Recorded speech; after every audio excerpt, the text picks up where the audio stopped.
Après avoir passé quelques années dans une entreprise, vous aspirez parfois à une promotion.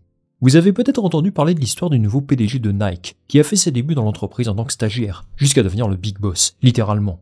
Certains peuvent y voir un modèle de réussite, et certainement une histoire inspirante pour celles et ceux qui croient bel et bien en l'ascenseur social. Mais ce genre de conte de fées n'est pas si courant que ça. Et si le résultat final peut sembler beau, il cache en fait tout un tas de mécanismes économiques et sociaux extrêmement complexes. La réalité n'est évidemment pas celle-ci pour beaucoup. Il est même courant que quelqu'un soit parachuté au poste que vous convoitiez, alors que vous vous donnez corps et âme pour votre entreprise depuis plusieurs années. Vos heures sup et vos bons résultats n'auront alors servi à rien. Et c'est probablement ce que doit penser Isaac Hadjar en lisant les journaux en ce moment.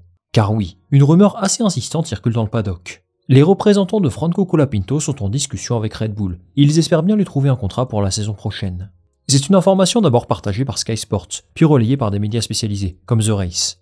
Je trouvais ça intéressant de lui dédier un sujet aujourd'hui, alors qu'il se rend à Interlagos, le Grand Prix le plus proche de son Argentine natale. Du point de vue de Colapinto, c'est logique qu'il se soit rapproché de Red Bull. Officiellement, il reste 2 sièges sur la grille, Sauber et RB, et il met toutes les chances de son côté pour assurer sa présence sur la grille l'an prochain. Il est dans le meilleur moment de sa carrière. Il pilote une Formule 1, pas la plus rapide du plateau, et pourtant, il réussit à marquer des points de temps en temps. Il n'est pas ridicule face à Alex Albon, qui est largement plus expérimenté. Et c'est clair qu'il s'est fait un nom en l'espace de 2 mois en Formule 1.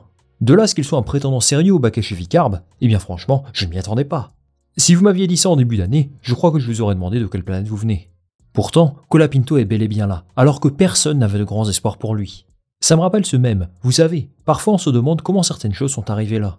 Il y a ce cheval coincé dans une porte, cette voiture bloquée dans un arbre. Et bien sûr, ce placement de produit pour les amis de CyberGhost VPN qui m'accompagnent aujourd'hui dans cette vidéo. Et oui, ce Grand Prix du Brésil ne sera à rater sous aucun prétexte, parce que ce qui en suivra pourrait avoir de sacrées conséquences sur la grille. Même si vous n'avez pas d'abonnement chez Canal+ ou chez F1 TV, on va vous aider à regarder le Grand Prix gratuitement. Je vous explique tout ça. Bon déjà CyberGhost de base, c'est un VPN ultra solide. Personnellement, c'est un accessoire qui m'accompagne partout. En tant que créateur de contenu, j'essaie de faire attention à la protection de mes données. Et lorsque je suis en déplacement, ça me permet de protéger mon téléphone ou mon ordi portable contre les attaques en ligne. En fait, c'est simple. CyberGhost vous permet de masquer votre adresse IP et toute l'activité sur Internet passe par un tunnel sécurisé.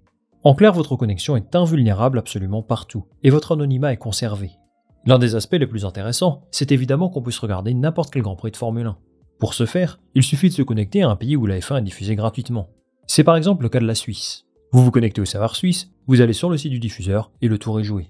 En somme, CyberGhost est vraiment un excellent outil pour allier sécurité, Formule 1 et divertissement, puisque vous pouvez également avoir accès au catalogue mondial de Netflix, HBO, etc. À titre personnel, je rajouterai aussi que c'est l'un des seuls partenaires sur ma chaîne et qu'il m'accompagne depuis le début. Donc si vous choisissez de prendre un abonnement, ça m'apporte un vrai soutien économique et commercial, je ne le cache pas. Alors si cette offre vous intéresse, je vous invite à cliquer sur le lien en description ou en commentaire épinglé. CyberGhost et moi vous offrons un abonnement à 2,03€ par mois, soit une réduction de 83% et 4 mois offerts. Vous avez 45 jours pour le tester tranquillement, sans engagement, et vous pouvez protéger jusqu'à 7 appareils en même temps. Merci à CyberGhost de m'avoir accompagné aujourd'hui, et on est reparti pour le reste de la vidéo.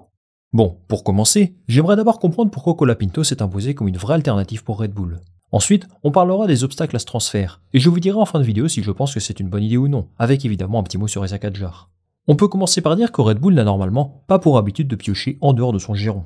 Sur les 10 dernières années, seuls 2 pilotes titulaires ou chez Vicarb ou chez Red Bull n'ont pas fréquenté leur académie, Nyck de Vries et Sergio Pérez. Pour le premier, l'expérience a tourné court. Sergio Pérez, lui, a eu des hauts et des bas, beaucoup plus de bas d'ailleurs ces derniers temps. En 2021, je ne pense pas que Verstappen aurait gagné le titre avec Albon ou Gasly. Il a été un pilote numéro 2 qui n'a pas trop fait d'ombre au numéro 1.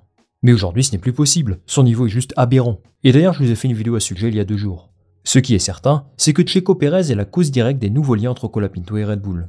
Mais bien évidemment, si Helmut Marko et sa bande s'intéressent à lui aujourd'hui, c'est d'abord grâce à ses performances. Il a été efficace d'entrée de jeu, puisqu'en seulement 4 Grands Prix, il représente déjà près de 30% des points de son écurie.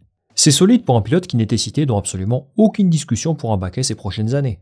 Alors évidemment, il y a un disclaimer à faire. 4 Grands Prix, c'est peu, et c'est possible qu'il s'écroule en fin de saison. Donc il faut faire attention, et on fera les comptes à la fin de la saison. Mais quoi qu'il arrive, il aura réussi ses débuts.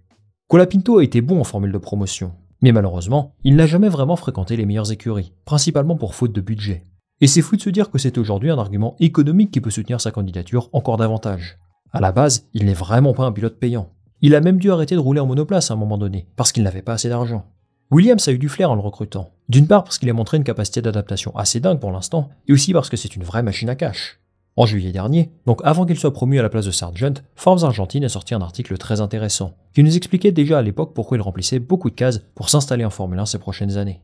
On peut commencer par dire que Colapinto bénéficie d'un soutien financier de grandes entreprises argentines, comme le groupe de bière Quilmes, le groupe pétrolier YPF et depuis peu Mercado Libre, une sorte d'Amazon version Amérique latine.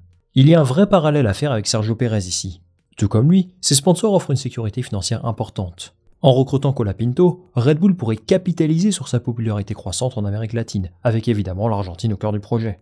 L'Argentine est un grand pays de sport mécanique, les amis. Et l'engouement pour la Formule 1 est très important, encore plus depuis que Colapinto brille dans la discipline. L'Argentine manque de représentants au niveau international depuis longtemps. En F1, ça fait depuis Carlos Reutemann, et Fangio évidemment, mais ça a l'air de changer avec lui. Le recrutement de Colapinto pourrait permettre à Red Bull de renforcer sa visibilité et sa base de fans en Amérique latine. Ça peut donc leur permettre de débloquer de nouvelles opportunités commerciales et un engagement accru dans cette région. Forbes souligne ensuite que les marques qu'ils soutiennent peuvent être intéressantes pour Red Bull, mais aussi pour la Formule 1. Je vous prends l'exemple de Globant, l'un de ses sponsors. C'est une entreprise argentine spécialisée dans le développement de logiciels, et surtout dans la transformation digitale d'entreprises qui pèse un peu, par exemple Disney et Google. Le 2 mai dernier, Globant est devenu le partenaire officiel de la Formule 1 pour, je cite, transformer l'expérience numérique de ses fans. Globant partenaire de la Formule 1, entreprise argentine, vous voyez l'idée. Je suis certain qu'ils poussent en coulisses pour le placer sur la grille, parce que ça prolongerait en quelque sorte leur influence dans le championnat, et en Amérique latine. Travailler avec un tel groupe est bien sûr une opportunité attractive pour Red Bull, et c'est la même chose pour d'autres sponsors de Colapinto. Par exemple, il est accompagné par Ripio, une entreprise qui se décrit comme le leader de la crypto en Amérique latine. Vu comme la crypto se fait une place de plus en plus importante en F1, ça peut également être un argument de poids. Une dernière chose, sur les réseaux sociaux, Colapinto s'est transformé en un produit marketing absolument fantastique pour n'importe quelle équipe de F1. Chez Williams, on avait un boost dans l'engagement extraordinaire. Et sans faire offense à Williams, qui est une équipe que j'estime beaucoup, eh bien imaginez ce qui se passerait chez Red Bull, qui est un mastodonte de la discipline. Si Pérez venait à perdre son siège, Colapinto pourrait être son successeur naturel d'un point de vue marketing. Alors ne nous trompons pas, le Mexique et l'Argentine sont deux pays extrêmement différents, sur beaucoup d'aspects. Mais ils ont un point en commun très simple finalement, la langue. Colapinto a la capacité de réunir beaucoup de fans en Amérique latine, surtout en Argentine évidemment. Ça peut être un bon moyen pour Red Bull de conserver une position forte sur ce marché, en ouvrant une fenêtre en Amérique du Sud en particulier. Sur le papier, le mariage Colapinto-Red Bull a donc tout pour fonctionner. Encore une fois, c'est la performance qui sera au cœur de l'évaluation avant tout. Mais lui nous a prouvé qu'il a moyen de faire de belles choses dans le championnat. Mais nous sommes encore loin de ce scénario, car beaucoup d'obstacles s'opposent à son arrivée dans le groupe Red Bull. Premièrement, James Vols. Le patron de Williams n'est vraiment, mais alors vraiment pas chaud pour voir Colapinto partir de l'écurie. Alors il n'a pas de siège en 2025, certes, mais ça n'empêche qu'il est sous contrat avec le groupe Williams sur le long terme. Je ne saurais pas exactement vous dire les détails de ce contrat, mais j'imagine qu'ils se sont engagés à le soutenir jusqu'à fin 2025, à minima, quelle que soit la catégorie dans laquelle il évolue. Colapinto est beaucoup trop intéressant pour eux pour qu'ils songent à s'en séparer. Mais les contrats ça peut se casser, ou se racheter, et c'est possible que Red Bull choisisse de faire une offre. Alors attention, il y a une rumeur qui est à prendre avec énormément de pincettes. Les médias néerlandais évoquent une offre monumentale de Red Bull pour racheter le contrat de Colapinto, à hauteur de 20 millions de dollars. L'info nous vient de Jack Ploy, et je ne suis pas sûr que ce soit la source la plus fiable de la grille. Mais je pense que l'intérêt de Red Bull est réel, parce que tous les médias les plus sérieux l'ont confirmé. Ce qui est sûr, c'est que sortir Colapinto de Williams coûtera beaucoup d'argent. Est-ce qu'ils sont prêts à investir autant? En vrai, j'ai tendance à penser que oui. Les retombées économiques d'une telle signature seraient énormes pour Red Bull, et elles dépasseraient l'investissement initial, ça j'en suis convaincu. Si une offre de Red Bull arrive, est-ce que Colapinto a intérêt à l'accepter? Évidemment que oui. Rien ne vaut une expérience en piste, lui il l'a prouvé plus que n'importe qui, et on peut très vite se faire oublier en Formule 1. De toute façon pour lui, c'est ça, ou alors passer une année sur la touche, dans une autre discipline, avec l'espoir que Carlos Sainz ou Alex Albon s'en aillent, scénario qui ne se produira peut-être pas. En somme, je suis plutôt pour que ce transfert se fasse, parce que j'ai l'impression que tout match entre les deux. Alors vous allez me dire, et Isaac Hadjar dans tout ça? Eh bien ce serait fort dommage, parce que ses résultats en F2 cette saison sont remarquables, et ça peut certainement lui ouvrir les portes de la Formule 1.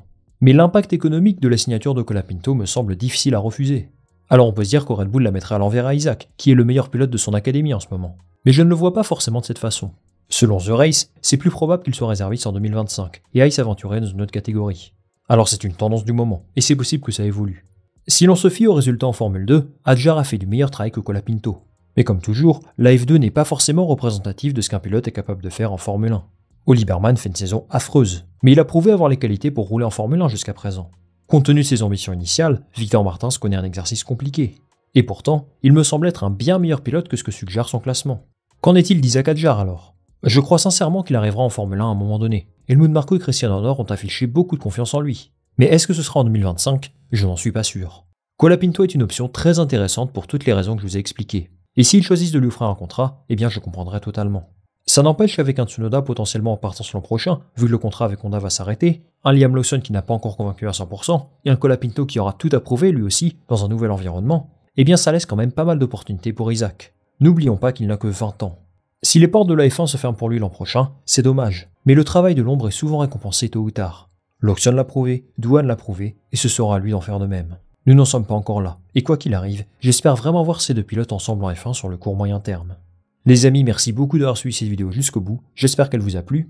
Je remercie une nouvelle fois CyberGhostVPN de m'avoir accompagné aujourd'hui. Pensez à profiter de votre réduction de 83% sur votre abonnement, soit 2,03 € par mois. Vous avez toutes les informations en commentaire épinglé et en description. J'aimerais avoir votre avis en commentaire sur Colapinto chez Red Bull. Est-ce que vous pensez que ça va se faire? Est-ce que ça vous plairait? Moi je lirai tout ça attentivement. Bien sûr, avant de partir, n'oubliez pas le like et l'abonnement, et nous on va se retrouver très vite pour une nouvelle vidéo. Salut, à la prochaine.